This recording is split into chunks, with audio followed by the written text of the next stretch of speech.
This is the Lone Creator YouTube. We hope this video helps. You start by opening Voice Memos and choosing the recording you want to loop. Tap the selected memo, then press the three dots to reveal options. This gives you export and edit choices. Once done, choose Share and send the memo to Files, or use the Edit Clip option to trim unwanted seconds before looping. Make sure your file name is clear so you can find it in Files or Music. This prepares the audio for the looping step.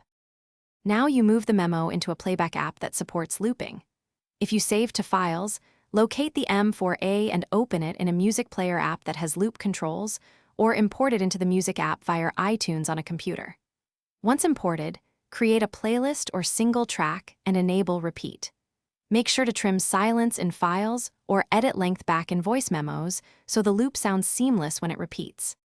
Finally, play the track in your chosen player and enable Repeat 1 or the loop button so the memo repeats continuously.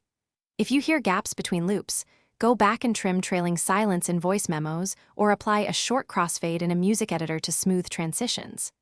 If the file won't loop, force close the app, re-import the memo, or export as a different format like WAV or M4A. These steps resolve most playback or compatibility problems. Thanks for watching. Consider subscribing if we helped you.